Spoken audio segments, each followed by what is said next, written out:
Vou passando aqui de pouco em pouco. A lousa ficou com lag, mas tá aí, tá aparecendo, né? O importante é isso aí. Nós começamos a ver isso aí, o que é a análise descendente, né? Que ela vai analisar a cadeia de marcas, tal, que o analisador ele pode ser construído com retrocesso ou preditivo. O retrocesso a gente viu que não é prático, não é viável. O preditivo é o que nós vamos construir. E nesse capítulo específico, nós estamos vendo o preditivo na categoria descendente recursivo e vamos ver o preditivo LL1, ok? Adiante, né? Nós vimos como criar uma metodologia, tem uma metodologia básica para criar o descendente recursivo, ok? Que é o primeiro tipo que a gente viu. Nós estamos vendo o descendente recursivo, depois o LL1, ok? Então a gente viu que a metodologia básica é definir um procedimento para cada não terminal, ok? Esse procedimento ele vai consumir as marcas e chamar os outros procedimentos, né? A gente deu um exemplo aqui, ainda está com todos os riscos aí, né? Toda a marcação. Você que está com o microfone ativado, desative, né? Porque está Perdão. capturando aqui, viu? Quando tu quiser perguntar, tu ativa, ok? Porque senão você pode até dar uma coisa, uma opinião pessoal, né? Ó, pessoal, Uhum. Desculpa, mostra que eu tô prestando atenção, né? é, ok? Mas novamente, tá livre. Tem até uns atalhos aí se vocês quiserem aprender para liberar e tal, mas enfim, nós mostramos aí para o procedimento fator, né? Que na verdade, se você for lembrar, acaba meio que sendo um pouco uma extensão daquilo que a gente viu até dos algoritmos para tratar os autômatos, né? Você vai ter o procedimento e você vai ter um case dentro fazendo o tratamento das marcas, né? E tem de especial um, é, como é que a gente diz, um procedimento também já definido que vai ser o casamento, né? Esse casamento aí, ele vai receber como parâmetro uma marca. Se a marca que está na entrada for o que ele recebeu como parâmetro, casa e avança, né? Caso não seja, dá uma mensagem de erro, certo? Tivemos aí por fator, ok? Em seguida, nós fomos prosseguindo. Tá aí o procedimento de casamento que ele faz, né? É, nós não vamos tratar erro ainda, isso é uma coisa adiante. Aí nós fomos fazendo, né, para cada um desses exemplos básicos que a gente já viu, né? Ó. A gente já viu o declaração, né? Certo? Para facilitar, aí aqui na declaração ele deixa claro que o melhor é transformar é, as gramáticas que são definidas usando BNF, né? Transformar na notação EBNF, certo? Aí tem umas regrinhas aí que o BNF trata melhor prefixo, você pode botar entre parênteses, ou entre parênteses entre chave para indicar repetição, coisa desse tipo que facilita você ver como transformar isso diretamente no código do procedimento, ok? Mais exemplos aí de como usar a BNF, a gente foi vendo isso aí. Fomos vendo para toda aquela gramática das expressões como usar a BNF, né? Ok? Fomos vendo por. Tá aí o termo, né? Tá aqui o EXP, né? E depois, só lembrando que o EXP aí é que se torna um pouco mais complicado, mas depois disso, quando você tem um EXP, você consegue transformar diretamente no código em C. Eu acredito que eu não cheguei a mostrar esse código executando, mas fui mostrando como é que diz o funcionamento é um código, é uma tradução de ser muito direto daquele pseudocódigo, né? Não tem muito mistério. Ok? Indo adiante, mostrando que a main ela vai ler até nova linha, certo? O EXP, vimos o EXP, vimos mais adiante, deixa eu ver aqui se ele atualiza o termo, o fator, a lousa está um pouquinho de lag, não sei porquê, mas está aí o fator. Aqui eu fiz até um exemplo, gente, mostrando a questão de como a invocação recursiva vai ocorrendo, né? Aí você começa um EXP, EXP chama termo, termo chama fator. Ao fator, casa, porque no caso era uma expressão que eu estava usando, que era o 34-3, eu acho, né? Então, lá no fator é que ele ia casar o abre parênteses. Só que depois que ele abre um parênteses na regra do fator, tem o quê? Tem um EXP. O EXP chamaria termo. Então, tudo aí você teria recursões, uma cadeia recursiva tratando a sentença, né? As árvores, né? A gente mostrou que ali, daquela metodologia recursiva, a gente já consegue dizer se uma cadeia faz parte ou não de uma gramática. Mas a gente quer construir a árvore, né? Como é que a gente faz isso? Aí depende, você vai ter que, no lugar de simplesmente casar os termos e avançar a entrada, você vai ter que botar operações para ir construindo os nós da árvore, né? Ok? Nisso daí, a gente mostra que para uma árvore 33 mais 4 mais 5, a gente quer que no final a árvore sintática tenha esse formato aí, né? Simplesmente mostrando a operação e a associatividade, né? Aí você tem um pseudocódigo aqui. Deixa eu ver se ele avança. Ele está com um pequeno delay, mas pronto. Tá aí o pseudocódigo, né? É a mesma coisa. Você vê que as estruturas, né, de você ter um case, né, ó. Você tem o case, você tem os casamentos, né, ó. Tudo isso aí tem do mesmo jeito, ok? A questão, o que é que vai ter novo, né? Ele vai ter uma operação de criar os nós, né?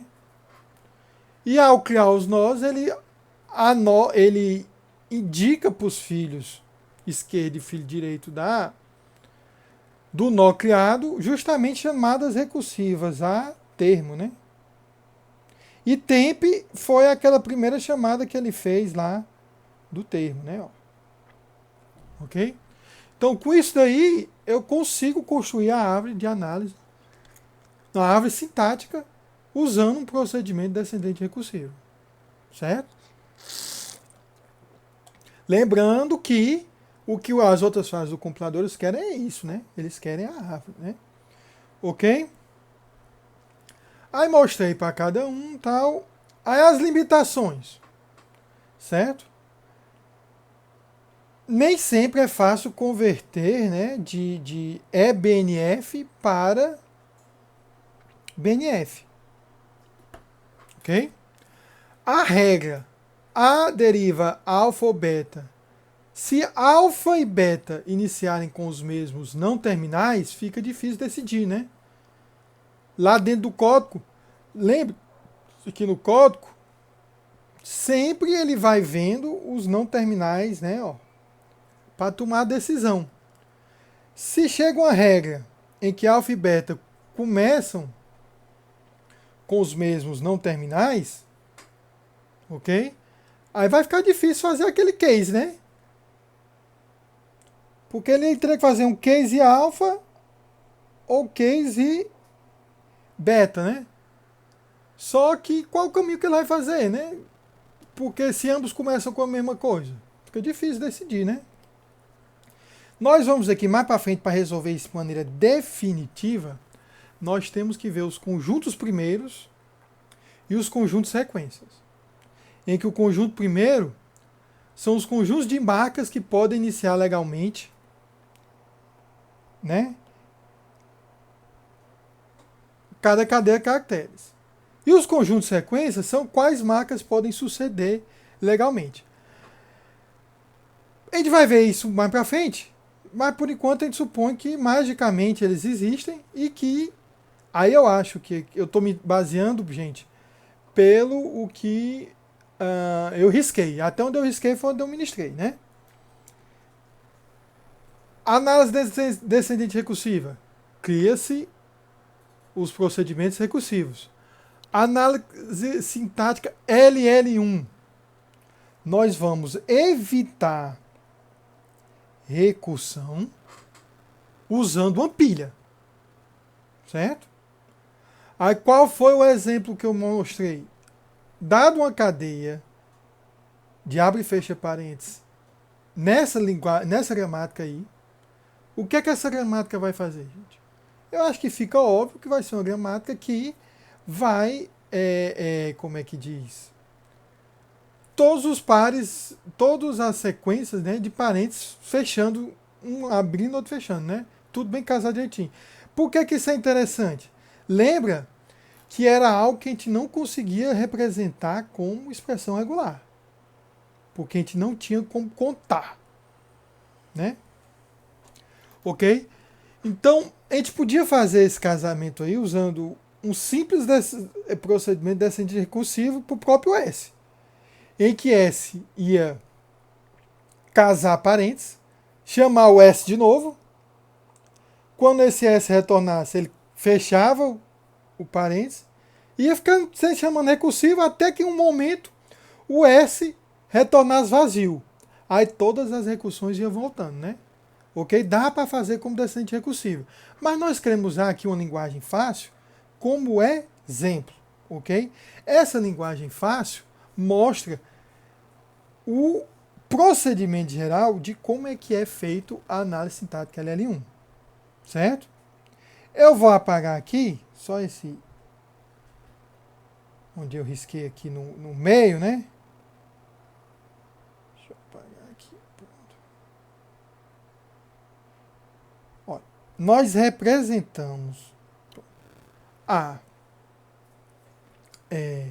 análise sintática LL1 da seguinte forma.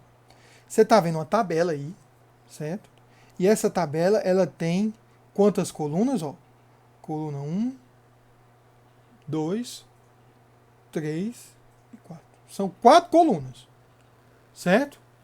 Repetindo aqui. Aqui dentro eu vou estar codificado nessa tabela, gente, uma derivação. Ok? Uma derivação. Só vendo aqui se alguém mais tinha pedido para entrar. Perfeito.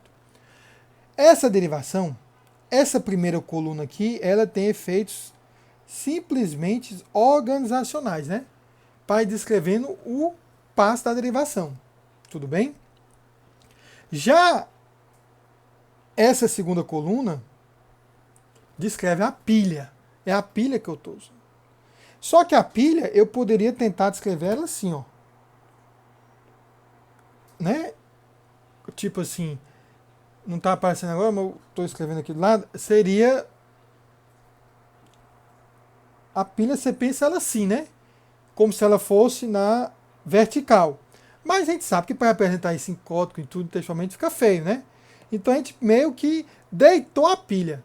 Então a pilha está na horizontal, em que você que entende que a posição mais à direita é o topo da pilha, e para a esquerda tem o resto do conteúdo, né? Então aqui, por exemplo, no segundo passo, o que é que está no topo da pilha? O abre parênteses. Tá vendo? No segundo passo ali, certo? Isso é a pilha, né? A entrada está justamente do outro lado. A entrada vai ser a sentença que eu estou analisando para ver se corresponde à linguagem, né? E a entrada está organizada aí da esquerda para a direita, né? Ok? Então aqui minha entrada seria abre e fecha parênteses. E por último eu tenho a ação, que é a ação da derivação que eu estou fazendo. Tudo bem? Professor, o que é esse cifrão dólar? O que é esse cifrão dólar aí?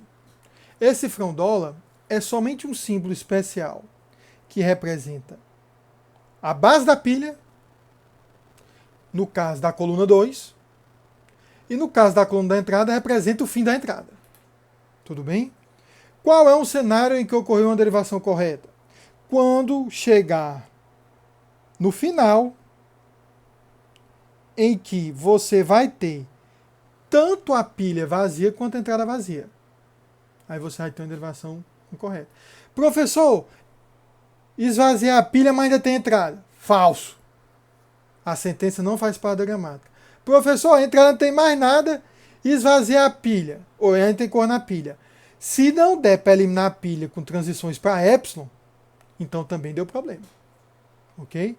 E aqui vai ter o último. Como é último? Não. A última coluna, que é talvez a mais importante, que é a coluna da ação. Certo? Essa ação vai me dar duas opções. Quais são as opções? Ou eu faço uma geração, né? Uma expansão, certo? Um passo da derivação, ou eu faço um casamento. A mais simples, a ação mais simples é casamento. O que é que a casamento faz? Simples. Inspeciona o topo da pilha e o topo da entrada. Se for igual, consumo o topo da pilha e consumo o topo da entrada. Veja aí do passo 2 para o passo 3, olha o que o casamento fez. Simplesmente, tanto no topo da pilha quanto no topo da entrada, estava, abre parênteses. Consumir, deixei lá embaixo, né?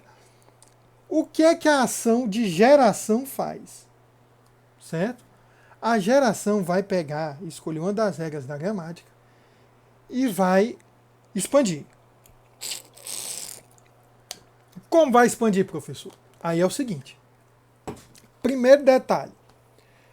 Tem que estar no topo da pilha justamente o símbolo que eu vou expandir. Então, no topo da pilha, olha aí no passo 1. O que é que tem no topo da pilha? O S, né? Então, vou expandir S, vira, abre parênteses, S, fecha parênteses, S. O que é expandir? Eu vou retirar do topo da pilha o S, que era o equivalente a o lado esquerdo da regra que eu estou expandindo. Retirei e coloco o lado direito. Eu coloco o lado direito igualmente? Não, eu vou botando invertido. Veja que o S veio para cá. O fecha parênteses veio para logo em seguida dele. Certo? E assim eu fui construindo, invertindo. Certo?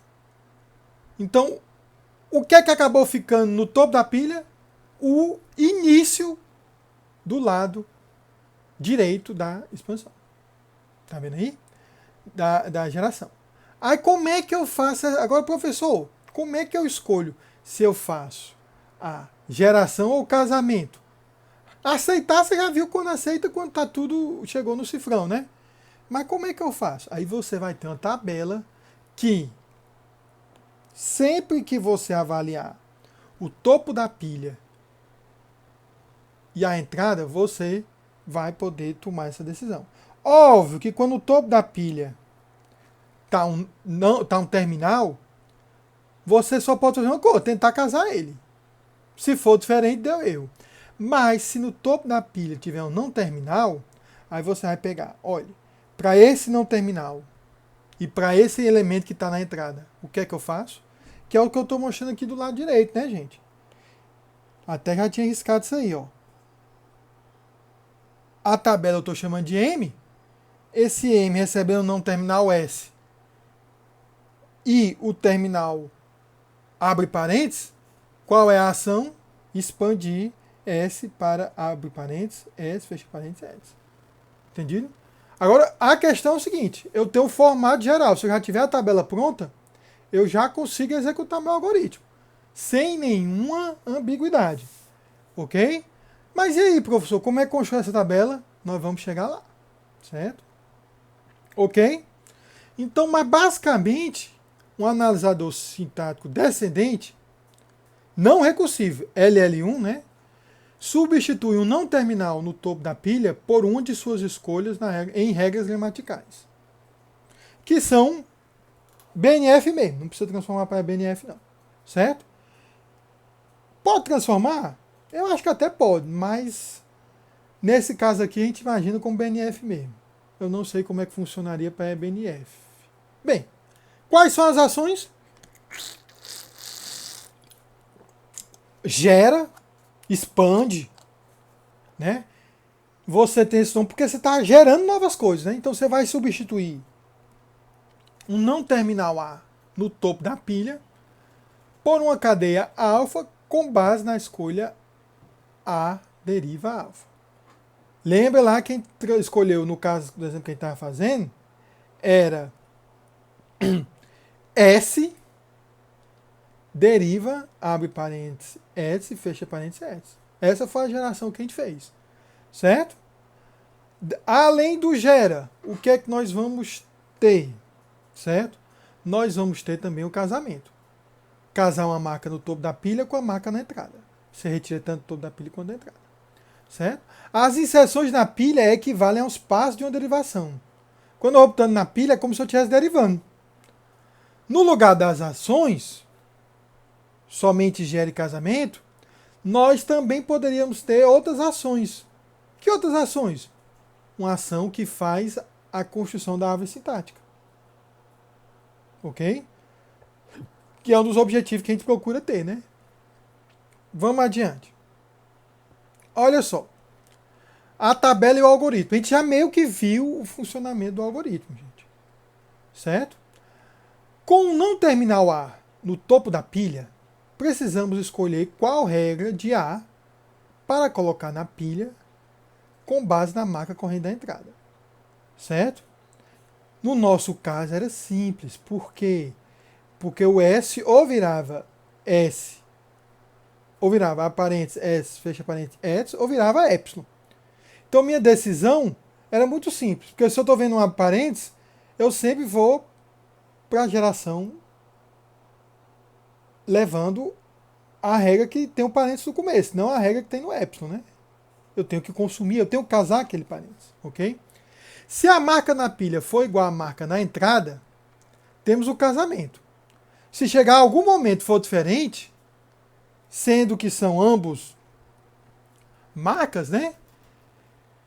Aí eu vou ter um erro, certo? Aí não tem ponto correr, erro, deu falha, né? A gente vai ver mais na frente no capítulo como é que trataria esse erro, ok? Vamos listar as escolhas possíveis em uma tabela chamada M não terminal terminal. Tudo bem? N são os não terminais e T são os terminais, mais o símbolo cifrão, né? Porque pode ter uma situação em que eu cheguei. Vamos ver aqui. Olha aqui nessa situação, né? Eu vou ter que ter uma ação em que eu tinha um não terminal S no passo 5 e não tinha mais nenhuma entrada, né? Eu não podia escolher a primeira regra. S deriva, abre parênteses, S. Essa primeira regra aí, eu não poderia. Por quê? Porque não tinha mais entrada. Se eu fosse gerar essa regra, eu ia colocar um parênteses e não ia ter entrada para casar, para tirar o parênteses. Né? Então eu tenho que ir para a regra, para a segunda regra, que é a regra que transforma o S em epsilon. Né? Vamos lá adiante. Pronto. A regra da construção da tabela. Certo? Calma que ainda essas regras elas não são completas. Mas só pelo que a gente está falando, você já consegue ter um feeling do que é essa regra. Ok? Olha só a regra. Se A deriva alfa for uma escolha de produção, certo? Então A deriva alfa. Esse alfa pode ser qualquer coisa. Certo? Poderia ser lá no nosso exemplo, o S derivando isso aí, né? Ok? Então é uma regra. E há uma derivação do que foi gerado, o alfa, certo? Através de vários passos eu chego numa algo que é um Azinho beta, em que A tem que ser um terminal, tem que ser uma marca, certo? Acrescente A levando a alfa, a célula na tabela M, Azão, Azinho, A maiúsculo, A minúsculo. Ou seja, em outras palavras, falando coloquialmente, o que eu estou dizendo é o seguinte: se de A, de alguma forma de A maiúsculo, eu vou gerar alguma coisa que vai começar com Azinho, certo? Eu vou colocar na tabela Azão, Azinho, para ir para a regra que vai gerar o A minúsculo. Por que isso? Porque caso tenha A na entrada, eu quero que gere o Azinho para poder casar e poder eliminar tanto da pilha quanto da entrada. Lembre-se que esse processo todo é uma luta constante para zerar tanto a pilha quanto a entrada. Certo? O segundo caso, da mesma forma, A maiúsculo leva a alfa e tem uma derivação em que alfa pode sumir. O que seria alfa sumir? Alfa virar epsilon. Né? Virando epsilon, alfa pode ser eliminado da pilha sem consumir a entrada. Certo? Então, se do Azão maiúsculo eu posso chegar a um alfa e alfa pode sumir, certo? E existe na gramática. Aí isso aqui é um pouco mais esotérico para você entender. Existe na gramática uma situação em que eu chego, que eu partindo do símbolo inicial, esse S aí não é o S da gramática, quem está vendo dos parênteses, não. É o símbolo inicial. Partindo do símbolo inicial, eu consigo chegar numa situação em que é um beta, Azão, A minúsculo gama. O que é que significa isso? Olha, o Azão, o A maiúsculo, pode sumir. Porque ele vira um alfa que vira epsilon. Tudo bem? Se o Azão pode sumir, mas eu sei que ele sumindo, por causa da gramática, ele pode vir seguido de um Azinho minúsculo, certo? Então eu vou botar na tabela que toda vez que tiver um A na entrada, certo? E um Azão no topo da pilha, eu vou poder eliminar esse Azão e levar uma coisa que deixa um A no topo da pilha, para eu poder casar com o A da entrada. Então esse é o sentimento de cada uma dessas regras aí. Ok? A primeira você vê que é pelo que vai surgir no começo. Então daqui a pouco a gente vai ver os conjuntos primeiros. Você vai entender porque é essa primeira regra. E a segunda é o que pode vir em seguida, uma vez que o símbolo no topo da pilha pode ser eliminado. Tudo bem? Motivação. Olha a motivação. Dado uma marca A na entrada, queremos selecionar uma regra Azão levando a alfa, se a alfa puder produzir A para o casamento. Ok? Se a Azão derivar a cadeia vazia, através de Azão levando a alfa, e se A for uma marca que pode suceder legalmente a Azão em uma derivação, então selecionamos a Azão levando a alfa para nos livrarmos do A. Então, a grosso modo, tudo que eu quero fazer é colocar no topo da pilha algo que está no topo da entrada.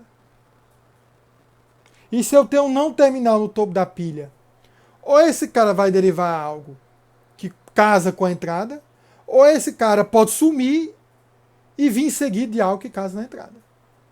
Pronto. Esse é o sentimento do LL1. Ok? Enfatizando que é LL1 porque é left, left 1. Ele gera uma derivação mais à esquerda, lendo a entrada da esquerda para a direita em um símbolo por vez. Ok? Aí olha só. Vamos adiante aí, olha aí. Nós estamos começando com um exemplo mais simples que aquela gramática mais bobinha, né? Mas olha só.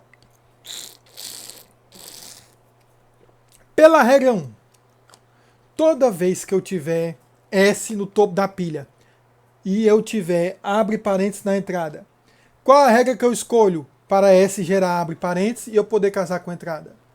Eu escolho a primeira regra. Por isso, Mzão S abre parênteses nos leva para uma ação de geração da regra S deriva abre parênteses S, fecha parênteses S. É isso aí, ok?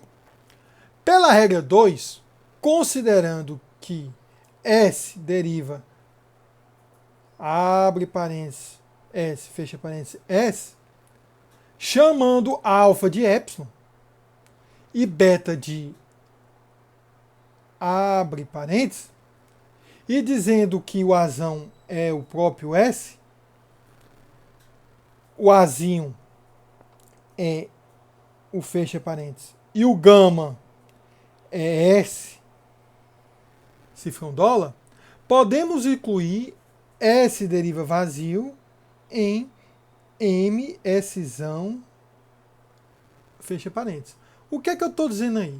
Eu estou dizendo o seguinte, se na entrada tem fecha parênteses, o que é que eu quero fazer com S que está no topo da pilha? A melhor chance que eu tenho é fazer eles aparecer. Porque tem chance, pela primeira regra dela, de aparecer um fecha parênteses. Entendeu? Então é sempre aquele negócio, uma busca incessante de consumir a entrada casando com a pilha e chegar no final que ambas estão vazias. Certo? Então, para o caso muito simples dessa gramática, a tabela ficaria essa tabela aí que está embaixo. Ela é indexada pelo único não terminal, que é S, e para cada terminal ela tem uma opção. Sendo que os terminais incluem o cifrão dólar. Certo? Eu garanto que, seguindo essas coisas aqui, aplicando aquele algoritmo, eu consigo chegar para aceitar todas as cadeias em que os parênteses são fechados. Ok? Mas, professor, esse exemplo aí ele é um exemplo... Mas olha só, mesmo nesse exemplo simples, será que eu não consigo, uma vez imaginando que já tem a tabela fixa, certo? Existe uma tabela fixa. Uma tabela fixa não, desculpe. Existe uma tabela para cada gramática. O algoritmo precisa mudar? Não. Lembrando até naquela analogia para aquele caso do tratamento do autômato, né? Se você pode ter um pseudocódigo que é fixo, esse pseudocódigo não muda, a única coisa que você muda é a tabela, se você conseguir construir a tabela. Então, uma gramática é uma gramática LL1 se a tabela de análise sintática LL1 associada tiver, no máximo, uma produção em cada célula. Ó, no exemplo que a gente mostrou, se tiver para o mesmo valor, para o mesmo N e o mesmo T, levar aqui, né? Está dividido aqui, ó. Uma situação em que existem duas entradas na tabela, eu vou ter uma ambiguidade. Certo? Eu vou ter uma ambiguidade e isso não vai me permitir prosseguir na derivação. Então a gramática não é LL1. Certo? Voltando para o algoritmo. Olha só. Esse algoritmo, ele vai consultando a tabela e vai executando a derivação. Ok? Ele assume que o cifrão dólar marca o fim da pilha da entrada. Ok? Então, qual é a primeira coisa que ele coloca? A entrada começa lá preenchida. Né? A entrada vai ter lá, digamos, algo do tipo para aquela gramática. Começou assim. A pilha começa vazia. Tudo bem? Não tem nada na pilha. Certo? Mas o que é que ele tem que colocar na pilha? Eu disse para vocês que toda gramática, pelo menos por nível de descrição de linguagem de programação, ela tem que ter um símbolo inicial. Na nossa gramática, o símbolo inicial ali é o próprio S, né? Não tem outro símbolo, só tem um, então ele é o símbolo inicial. Então, para começar o algoritmo, ele colocaria no topo da pilha o S e na entrada estaria lá a entrada pronta para ser consumida, para ser trabalhada, certo? Enquanto o topo da pilha não for cifrão dólar e a próxima marca for diferente cifrão dólar, o que é que significa dizer isso? Ainda tem entrada para ser consumido e a pilha não está vazia. Certo? Então não cheguei naquele estado de aceitação. Aí o que é que eu faço? Aí vou ver a situação. Se o topo da filha for um terminal e a marca também for esse mesmo terminal, aqui dito A, o que é que eu faço? Casamento. Eu vou retirar da pilha e vou avançar a entrada. Esse é o cenário legal, porque a entrada está diminuindo. Certo? Eu quero que isso ocorra, para que no final fique só os cifrões, né? Agora não. Certo? O topo da pilha é um não terminal. Rapaz, se for um não terminal, eu tenho que expandir esse não terminal para ir gerando terminal para poder, como é que diz? Ir casando, né? E consumir na entrada. Mas eu vou fazer isso de uma maneira aleatória? Não. Nós vamos usar a tabela. Aí como é que a gente usa a tabela? Ó, se o topo da pilha vai ser um não terminal A, que pode ser qualquer coisa, né? E a próxima marca é Azinho. Certo? Pega esses dois valores, coloquei na tabela. A entrada na tabela para M, Azão, Azinho, vai ter uma produção qualquer. Essa produção é X1. Aí esse X, gente, você imagina como se fosse um índicezinho, né? Desse estilo aí. Ok?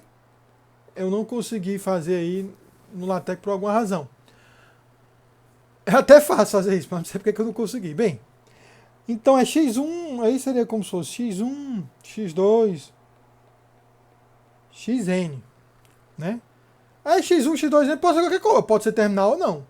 Mas o importante é que eu vou retirar, aqui está faltando, o azão da pilha, certo? E vou colocar de N até 1, XI na pilha. Eu coloco o inverso, né? Então na pilha iria ficar primeiro Xn, Xn menos 1, pontinho, pontinho, pontinho, até X2, X1. Na esperança o quê? Que X1 seja quem? Azinho. Para poder casar. Certo? Coloquei. Se o topo da... aí se deu certo, ótimo. Se não, deu erro, né? Se o topo da pilha for igual a vazio e a marca da entrada também for igual a vazio, não, a cifrão, né? Aceito. Caso contrário, erro. Então isso é um algoritmo que descreve minha execução. Onde é que está a mágica do algoritmo? Essa tabela aí que eu mostrei indícios de como construir. Eu não mostrei como construir de maneira algorítmica ainda, viu? Nós vamos chegar lá. Tudo bem? Então, esse é o algoritmo, né? Olha outro exemplo. Certo? Declaração, if declaração, outra. Esse outro vão ser outras coisas, mas nós vamos tratar outra, gente, como se outra fosse o quê? Um terminal. Tudo bem? If declaração vira if expressão declaração else part, else part else declaração, expressão, beleza. Como é que ficaria a tabela? Certo? E como seria a execução de if 0, if 1? Né? Eu vou mostrar a tabela toda, mas só para a gente ir pensando aqui. Ele já mostra aqui, mas não vamos ver agora não. Vamos pensar, como é que seria o formato dessa tabela? Eu pergunto a vocês, quem é que é terminal. Certo? Vamos fazer assim. Daqui a pouco atualiza aí. Eu quero ver quem é que é terminal. Outro é terminal? Outro é terminal. Eu já ia dizer. Outro é terminal, né? Sim. Quem é que seria outra, né? Seria if é terminal, certo? Vamos adiante. Abre parênteses é terminal. Adiante. Fecha parênteses é terminal, certo? Eu tô falando aqui, ele vai atualizar daqui a pouco, viu? É outra coisa que eu tenho que ver para as próximas aulas. Tá lento isso aí, a atualização, né? O else, o 0 e o 1, certo? E toda tem que ter uma coisa aqui. Tem que ter o quê? O cifrão dólar. Isso é para toda gramática, certo? Toda gramática. Aí, isso são as colunas. Quem são as linhas? Vai ser o declaração, if declaração, o else Else part. part e o, né, Expressão. expressão. Ok? Esse vai ser o formato da tabela, certo? Se eu tenho na entrada o não terminal, se eu tenho algo desse tipo aqui, ó. Deixa eu mostrar aqui. Vai ter D. Demora um lag, pessoal, mas atualiza aí. Pronto. Tá desse jeito aí. A entrada tem outra e a pilha tem um D. Eu tenho essas duas regras. D deriva I ou D deriva outra. Qual a regra que eu escolho? Eu vou escolher a regra que vai me fazer surgir um outra na pilha para ter um outra na entrada e eu poder fazer o casamento e chegar na aceitação. Entendido? Então é esse raciocínio que você vai fazendo. Ok? Qual é que pode ser um problema aqui? Vamos ver aqui. Vamos ver a tabela. Certo? Essa aí, se você for fazer nesse raciocínio, é essa tabela que surge. Então, o que é o objeto da tabela que está na entrada indexada pelo não terminal e terminal? É uma regra. É uma regra que eu vou usar para ação de geração, para ação de expansão. Ok? Aí ele botou a ordem diferente. E ele, nessa tabela, gente, ele não tratou o abre e fecha parênteses. Por que ele não tratou? Porque o abre e fecha parênteses, ele é meio que ele aparecesse casadinho com o if. Então, ele meio que tratou no caso em que o if vem antes, significa que vai vir um abre e fecha parênteses. Mas para grosso modo, para ficar corretinho, né, teria que botar. Mas aí a tabela, ela já não coube direito aí, né? Então, para não ficar muito grande, a gente fez dessa forma. Aí, olha só. A entrada... Qual é a entrada que ele está falando? M-else part else. Onde é que é essa entrada aí, gente? É essa entrada aqui, ó. Tá vendo? Else part virando else part declaração. Isso aqui seria uma regra. E isso aqui seria outra regra. Eu tô com duas regras. Tem duas regras na mesma célula. Então eu tenho uma ambiguidade. Mas por que, professor, se eu tenho essa ambiguidade? A gente tem que lembrar que a cadeia que nós estamos tentando gerar é justamente isso aqui. Vai ter um momento que ele encontra o else e ele pode achar melhor derivar o vazio. Aí se ele derivar ao vazio, o que é que significa? Que o else causa com o if mais externo. Mas se não, se em vez de derivar ao vazio, ele já deriva o corpo do else, significa que o else casa com o if mais interno. É aquela ambiguidade que a gente viu que essa gramática tem. Certo? Aí, professor, então a gramática não é LL1? Não, não é LL1. E como é que eu uso aquele algoritmo LL1 para tratar isso aí? Simples. O algoritmo é o mesmo. Se eu quiser o else casando com o if mais externo, a minha tabela eu elimino a primeira regra. Deixo só o else part virando epsilon. Se eu quiser, como é que diz, o else casando com o if mais interno, aí o que é que eu faço? Tiro a segunda regra, deixo só a primeira. Então isso é uma maneira, olha só, a gramática ela continua ambígua, ela não vai ser LL1, mas eu, programador, vou lá e decido usar a minha tabela do jeito que eu quiser. Eu decido a ambiguidade programaticamente construindo a tabela. Certo? Então isso é uma possibilidade que você pode fazer. Então não é o fim do mundo quando você detecta uma gramática que é ambígua, que não é LL1, aí você diz, não vou poder usar o algoritmo LL1. Pode. Você só tem que ver se dá para fazer isso aí, né? Na tabela você decidir pelo algoritmo.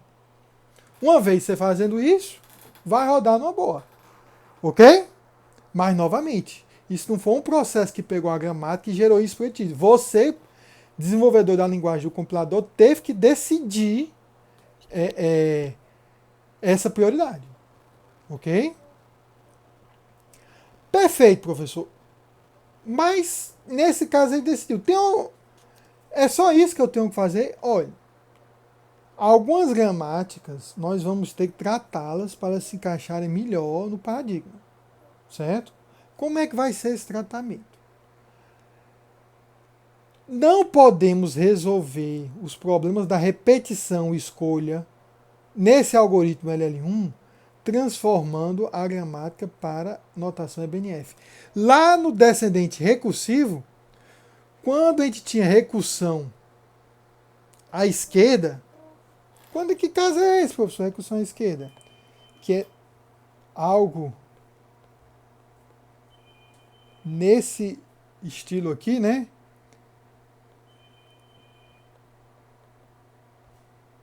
Tá vendo aí? Vai aparecer. Pronto. O XP tá. A gente não podia ter isso, né? Porque um procedimento ia chamar ele mesmo, a gente tinha que reescrever. Se eu não me engano, em BNF fica operador termo. Eu me esqueci como é que era, mas é algo desse estilo aqui, né? A gente pode voltar lá para ver. Mas eu botei o XP para escanteio, né? Isso aí me permitiu definir. Vamos. Ó, tá até voltando. Vamos revisar. É mais uma revisão aí, né? É lá no começo como é que ele transformou XP de BNF. Ó. Aqui. Ah, não. É termo. Foi esse jeito aqui. Tá vendo aqui, ó? Eu consegui tirar a recursão. O XP deixa de ser o não terminal aparecendo por primeiro mais à esquerda. Tá vendo? Então isso dá para fazer no recursivo. No LL1 não tem como a gente ficar mexendo na tabela manualmente para ver isso aí funcionar não, gente. Nós vamos ter que eliminar essa recursão. Certo? Vamos ver aqui. Nós vamos ter que tanto eliminar essa recursão e nós vamos ter que fazer a fatoração. O que é fatoração? É quando eu tenho duas regras com o mesmo início. Certo? Vamos ver exemplos aqui, né? Bom, nós não podemos resolver os problemas de repetição e escolha na LL1 transformando a gramática para a notação EBNF. Nós vamos ter que ver a remoção da recursão à esquerda e a fatoração, não é bem fatoração, é só fatoração mesmo. Esse esquerda aqui eu coloquei errado, né? Escrevi de novo. Não há garantias que essas abordagens que nós vamos mostrar, não há garantias que elas vão resolver o problema, não. Certo? Mas é uma coisa a se tentar, né? Pode ter um problema inerente da tua gramática que ela não vira L1 de maneira nenhuma. Mas se for recursão e fatoração, a gente pode tentar resolver isso aí, né? Ok? Ninguém falou aqui nada no Slack. Ótimo. Vamos lá. Vamos ver aqui. Vamos ver primeiro o caso da recursão. Da recursão, né? Olha só, caso 1. Recursão imediata à esquerda simples. Recursão à direita não nos preocupa, né? À direita, à esquerda é que sim. O que é que nós vamos fazer? Olha essa regra aí. A deriva azão, né? Que deriva... Não.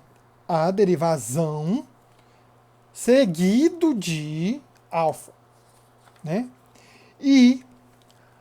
Ou A deriva beta. Então tem duas regras. Na verdade são duas regras, né?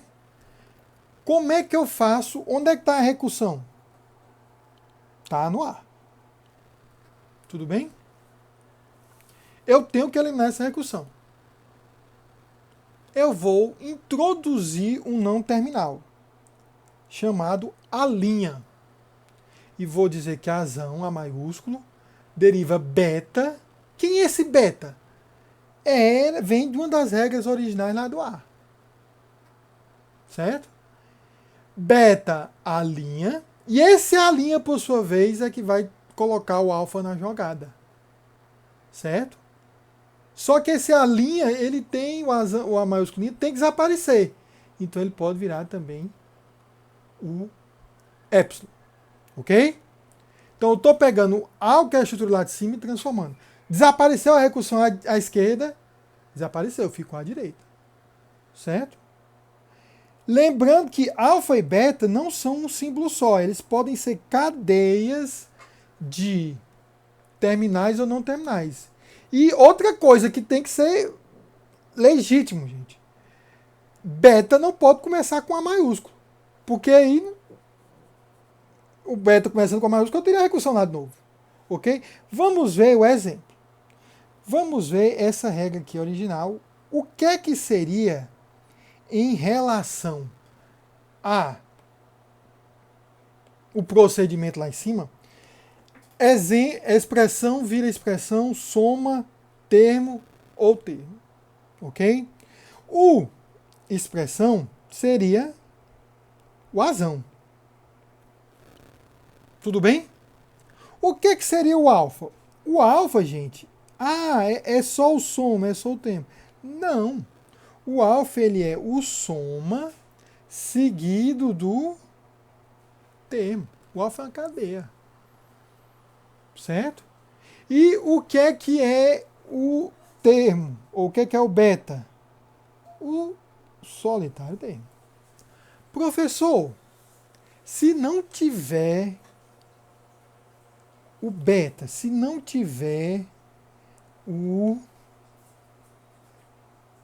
caso que não tem recursão, aí, gente, é uma gramática que pode ser até correta nas regras, esse livre contexto, mas é uma gramática totalmente recursiva e não tem um caso base. Recursão sem caso base não tem garantia de finalização. Ok?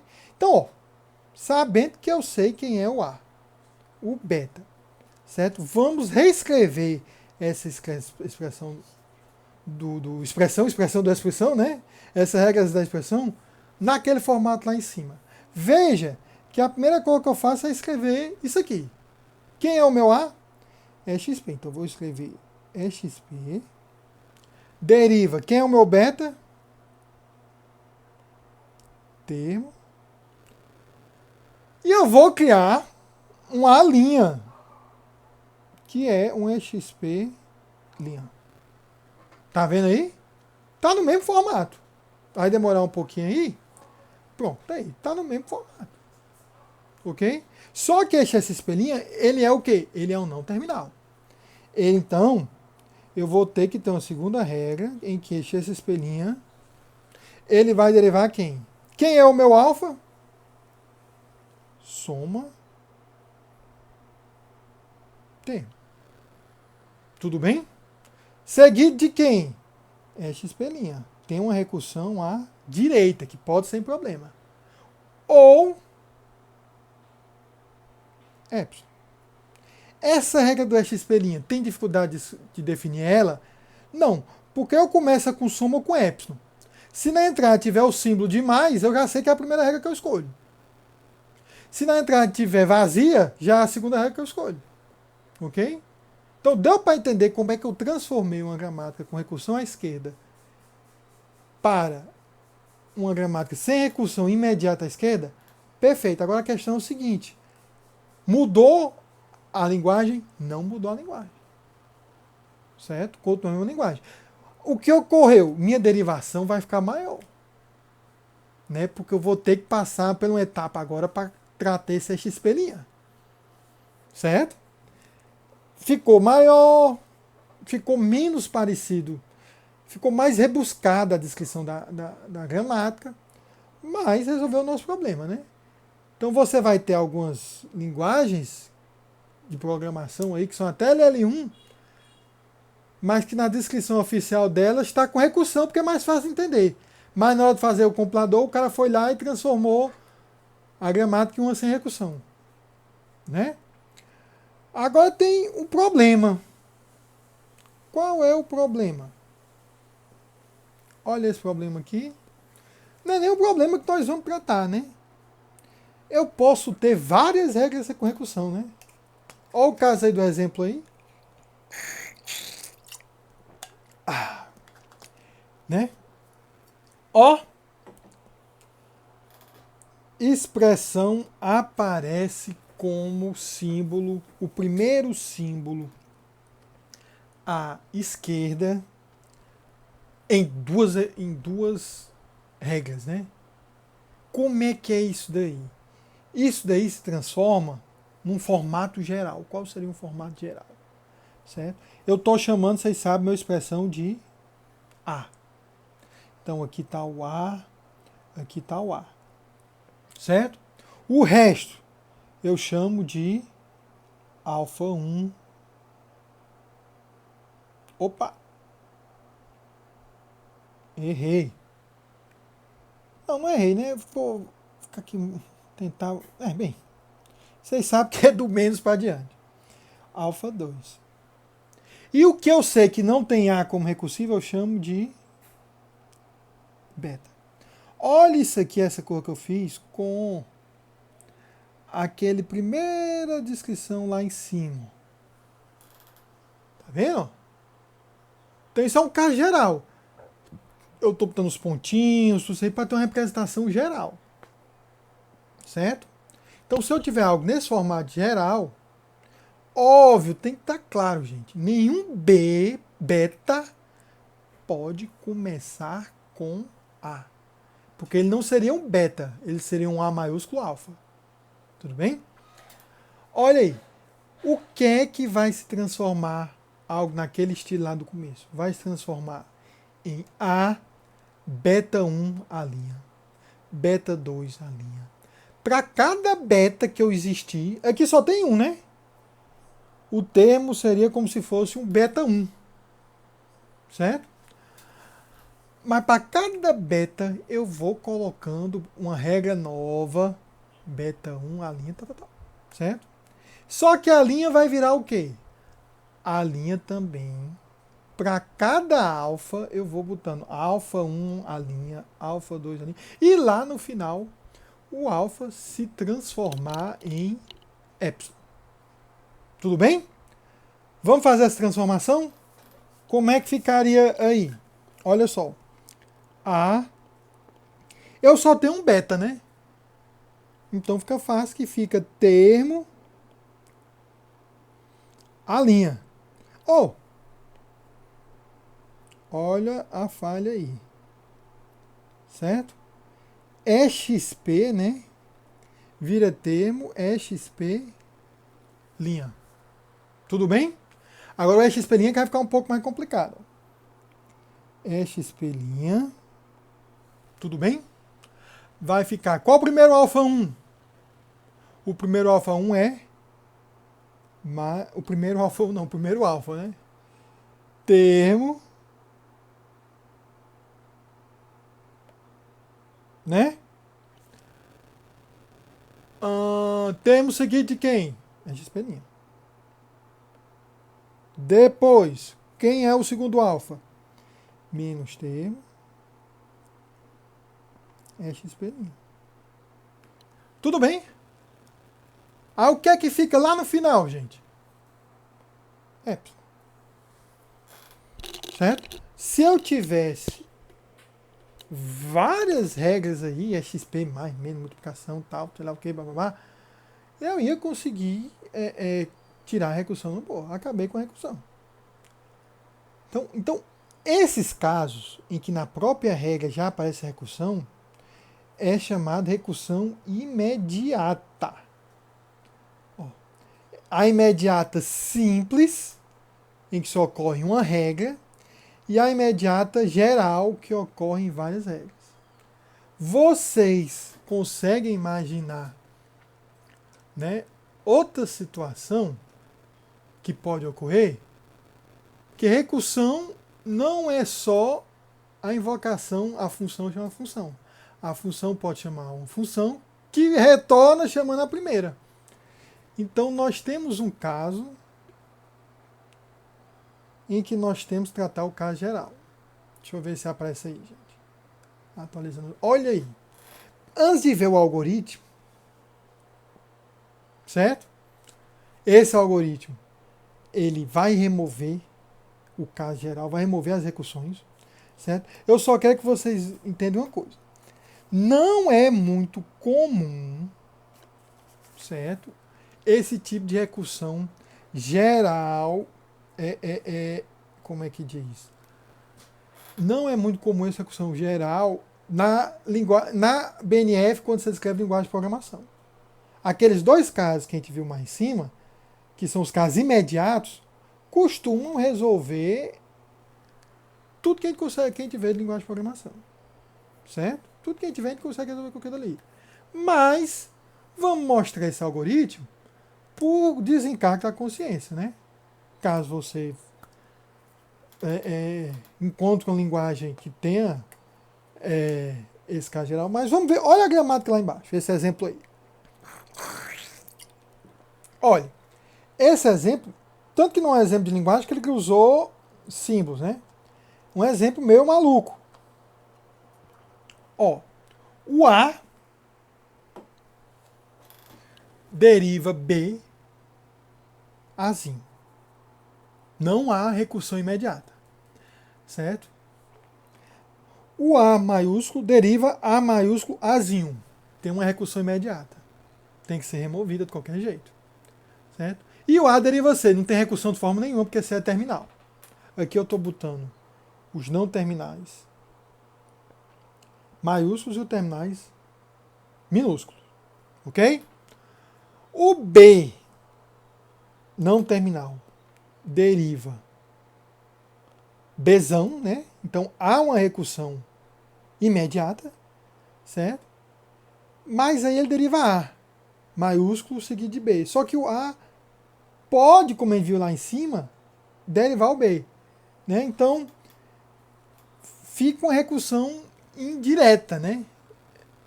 Então é o caso geral, ok? Lembrando que A deriva B e B deriva A, certo? Que também é um problema quando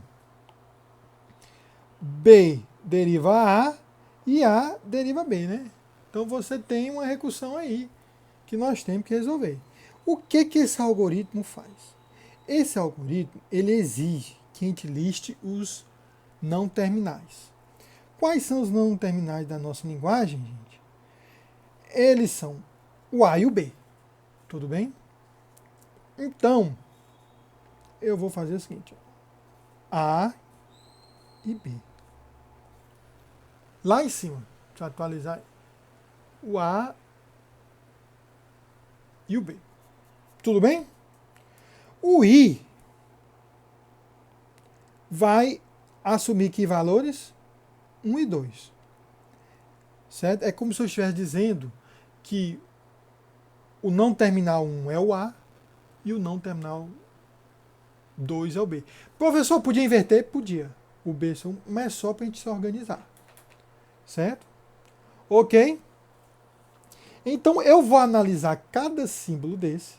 Então quando eu boto for I igual a 1 até M, o M é a quantidade de não terminais na minha gramática. Certo? Aí o que é que eu estou fazendo aí? De J igual a 1 a I menos 1.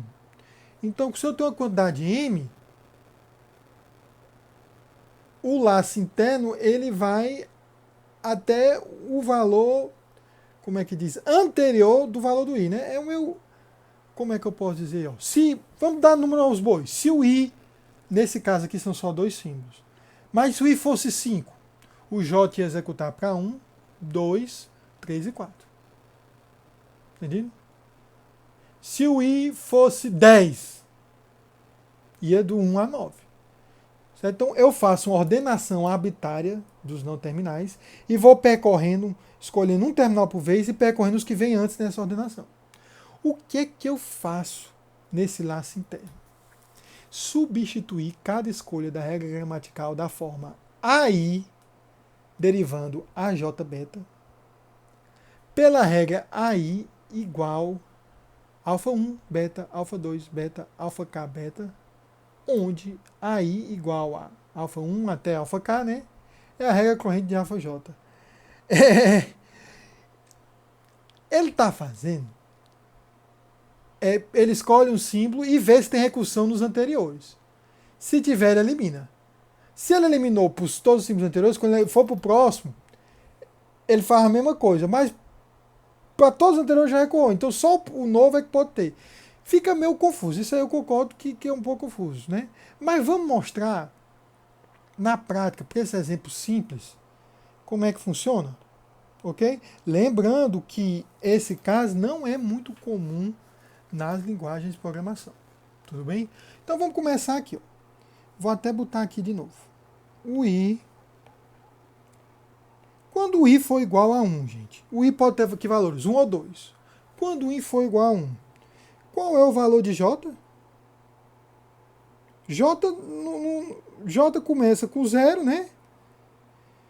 O primeiro laço vai executar alguma vez? Não. Não vai executar nenhuma vez. Então, eu pulo esse primeiro laço. O que eu vou fazer? Eu vou remover a recursão imediata à esquerda de AI. O valor de I é 1. Então, eu estou dizendo o primeiro símbolo. Quem é o primeiro símbolo? A. Tá vendo? Então, o que eu vou fazer agora? Eu estou nessa parte aqui do algoritmo. Porque eu não executei a primeira, porque o J não cabe. Eu vou, então, remover a recursão imediata de A. Vamos ver aqui. Eu tenho um A, só reformulando aqui, ó. Bzão A, C. Certo? Lá na nossa... Vamos voltar aqui. Ver se atualiza aí, voltando pro... Voltou, né? Olha isso aí. Alfa 1, eu vou ter só um alfa, mas eu vou ter 2 beta, né? Então isso vai gerar duas novas regras com beta e uma regra com a linha. Vamos ver aqui como é que fica. Ó. Nesse caso aqui, isso aqui vai ser um beta 1. Isso aqui um beta 2. Certo? Deixa eu ver se ele atualiza aí. O que é que vai ser o alfa? O alfa é... Só existe um alfa. É isso aqui. Então eu vou fazer, na verdade, a linha é igual a olhando lá o termo aqui, nossa, eu coloquei. Eu vou pegar os betas e colocar com a linha. Então, quem é o primeiro beta? BA, a linha. E C, a linha. Opa, a linha não, desculpe. Não é isso? Coloquei os beta. Ah, e agora sim, a linha vai virar o quê? A linha vai virar, voltando aqui, só para a gente ver nossa regra aqui. Eu tenho que botar os alfa. Certo. Qual o alfa que eu vou ter? A linha epsilon. Deixa eu ver se é isso aí. É isso aí mesmo, gente. Eu agora consigo. Eliminei uma parte. Como é que vai ficar a minha gramática? Minha gramática não tem mais essa regra aqui, ó. Minha gramática tem essas duas regras. Entendido? Ok. Vamos agora para o outro caso. Deixa eu ver se cabe aqui o outro caso. Esse aqui foi a primeira situação, I igual a 1, J igual a 0, certo? Eu vou botar aqui no canto. I igual a 2. Se I for igual a 2, o laço interno vai executar com J igual a 1. E só vai executar uma vez. Lembrando que a gramática, essa gramática aqui foi atualizada, né? Nesse novo passo, eu estou executando a gramática com essas regras aqui no lugar. Ok? A gente pode até, poderia, né? Ficaria a... Não, já escrevi aqui. As regras do A. E teria as regras aqui do B intocadas. Certo? Aí, vamos ver como é que a gente vai tratar agora. Certo? Eu vou fazer a execução do laço interno uma única vez, né? Ok? Nessa maluquice toda aí da regra do A1, aí, na verdade, é A1 que é A.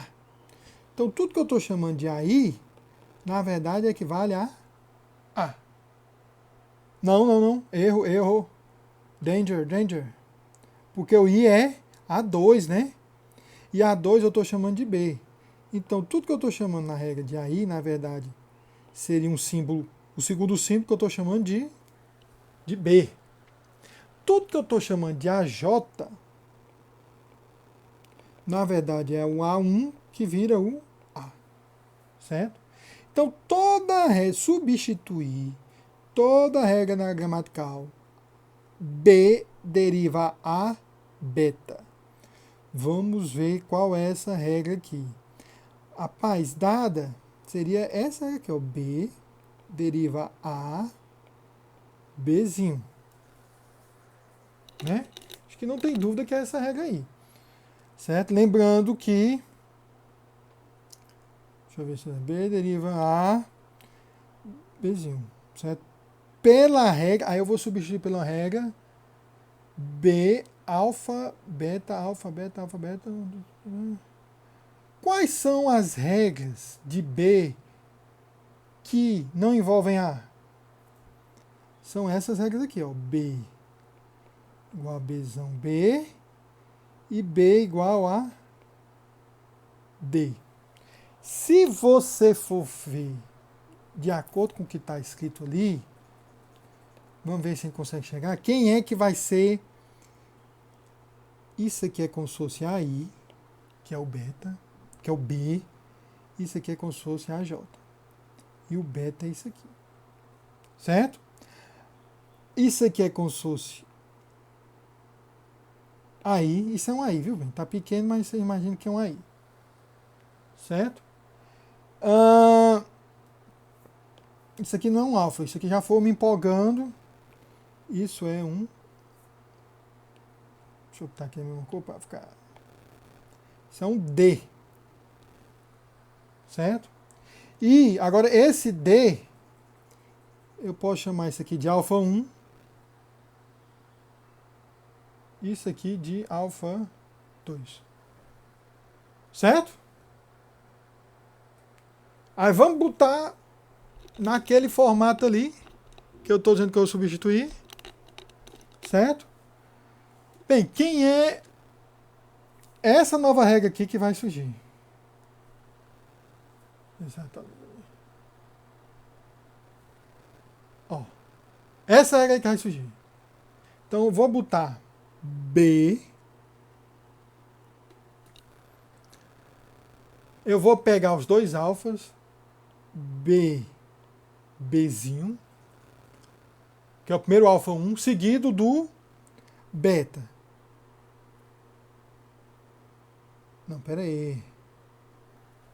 Vai ficar estranho, vai ficar B seguido de B. Será que eu copiei correto aqui? Deixe-me ver onde a I, B, é a regra corrente para a J. Será que eu estou confundindo aí? Ah, tem razão, gente. Olha, eu fiz um erro aqui, uma autossabotagem. Certo? Não é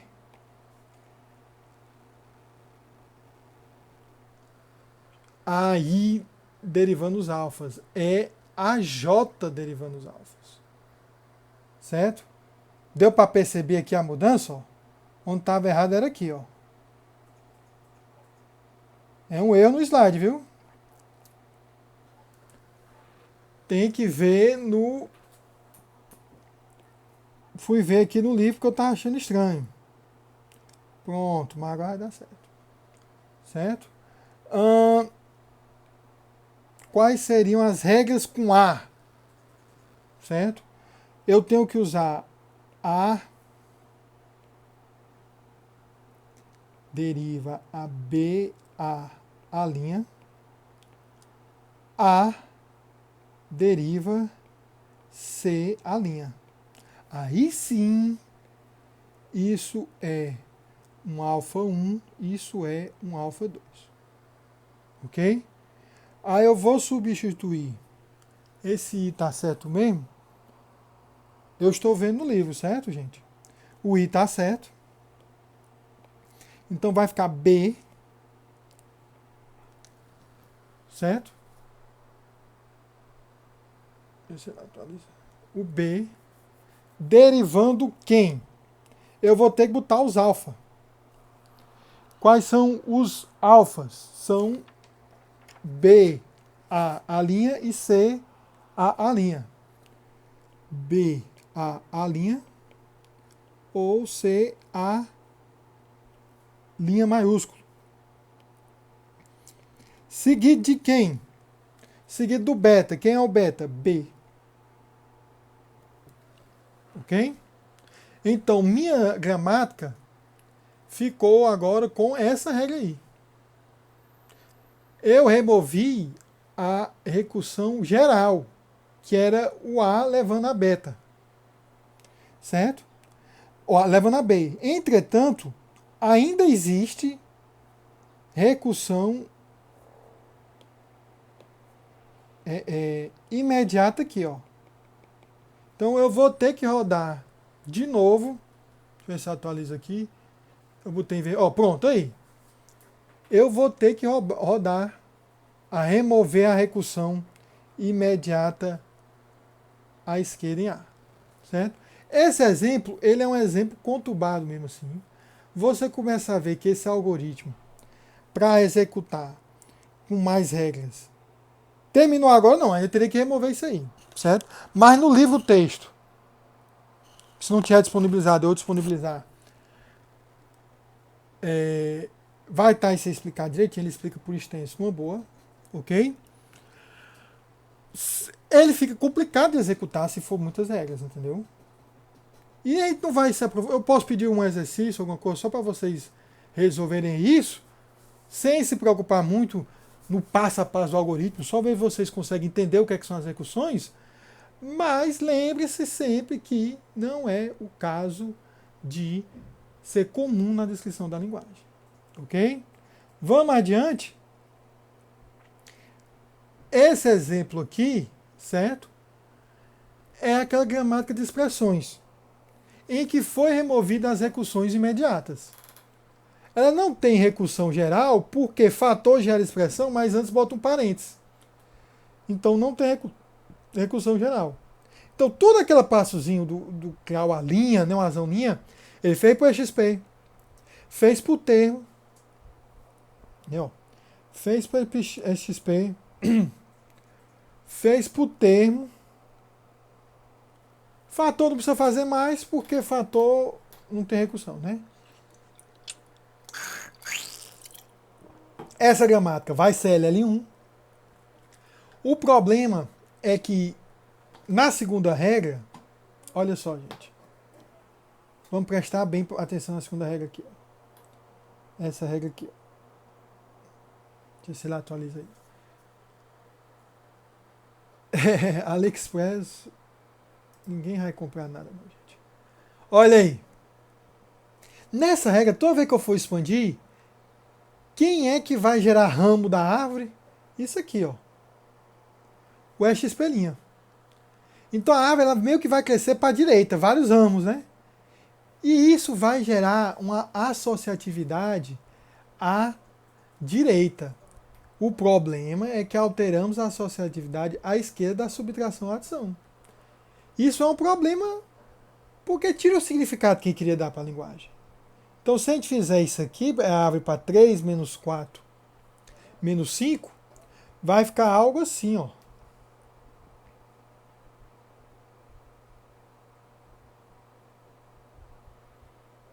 Porque XP' vai expandir para isso aqui, né? E não é isso que a gente quer. Né? A gente quer que o 3 seja subtraído do 4 e depois do 5. Por isso, apesar de úteis, LL1 não resolve todos os problemas. Ok? Vamos para mais um caso. Vou mostrar só isso aqui. Fatoração. O que é fatoração à esquerda? Olha o caso ali. A deriva alfa, beta ou alfa ou gama. No caso, esse alfa é o mesmo prefixo. Ah, pode ser um próprio azão, um beta, não sei. Não importa. O que importa é que ele é a mesma sequência de terminais e não terminais. Isso me dá um problema para escolher qual é a produção que eu faço. A solução é transformar numa regra que meio que coloque em evidência o alfa, uma linha, e uma linha virando beta ou gama. Ou qualquer um dos outros aí que possa ter, né? Exemplo.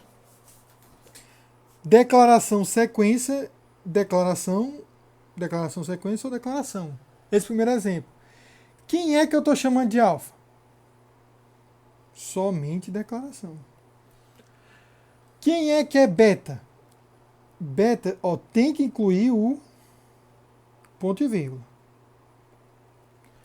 E quem é que é gama? Aqui o gama é como se fosse um epsilon. Entendido? E declaração vira S. Eu vou ter que transformar. Quem é que é nessa mudança o A? É a declaração sequência, né? E o alfa está ali em evidência. Então eu vou ter a mesma. Eu vou deixar só D, certo, gente? Para ficar mais fácil. O mesmo D derivando D, certo? Não, declaração sequência é melhor botar outro nome, né? DS e tendo DS, pronto.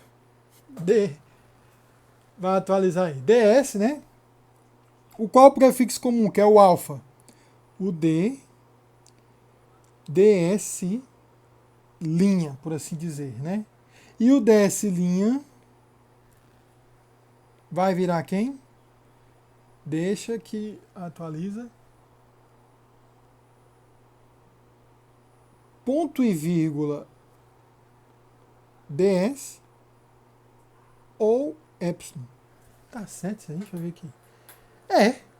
O alfa eu botei, que é o D, botei em evidência. Não tem problema, porque essa recursão à direita não tem problema. A gente tá vendo que a esquerda é que é problemático. Ok? Então, é como se eu colocasse o símbolo em evidência. Então, essa daí, em comparação com a recursão, é fácil, né? Eu acho que não tem muito difícil. Ó, vamos ver esse segundo exemplo aqui. Vamos chamar de I, E, D e pronto. Né? Como é que fica isso? Vai ficar o seguinte, ó, o I. O que é o alfa? Ó, tudo está em comum, né? Então eu boto if D levando a I'. Não é isso? Aí esse I', você pode chamar qualquer coisa, ou é else D ou é epsilon. Entendeu? Aí você faz por expressão mais termo. O declaração ali também dá para fazer, né? Para aquela quarto exemplo ali, ok? E eu acho que existe um algoritmo. Não, ele não, no livro tem um algoritmo, mas esse algoritmo do livro não é muito. Eu acho que esse é mais fácil de ver. Você não tem como ter fatoração geral, né? Você faz esse exemplo aí, você consegue tirar. Aí por que eu fiz isso? Por que eu mostrei remover a recursão e remover a fatoração? Que são uma maneira de pegar algumas gramáticas que não são LL1 e transformar em LL1. Mas, mesmo assim, não resolve todos os problemas, né? Tem situações que, mesmo aplicando essas técnicas e algoritmos, não vai dar certo, ok? Mas até agora eu mostrei tudo isso aí, eu ainda não mostrei, como é que diz, como construir as tabelas. Dado que ela sendo LL1, nós vamos ver os conjuntos primeira e sequência na próxima aula. Esses conjuntos primeira e sequência são muito importantes porque eles ajudam no LL1, mas eles vão ser cruciais na análise descendente ou na análise ascendente. Ok? Pois bem, pessoal, eu vou. Até aqui vai ser colocado no YouTube, certo? Eu vou parar a gravação. Daqui a pouco vocês vão ver eu subindo e fechando o programa. Mas o importante é que até agora nós vimos descendente recursiva e vimos o básico da LL1. Nós vamos ver ainda a construção de tabela e o tratamento de erros. Ok? Eu vou parar e vou abrir para caso alguém queira falar alguma coisa e não queira ficar gravado. Mas porque às vezes a pessoa não quer. Você fica mais à vontade. E também, se quiser falar particular no Slack ou em outro canto, ok? Vocês vão ver eu subindo aqui o OBS, parando a gravação.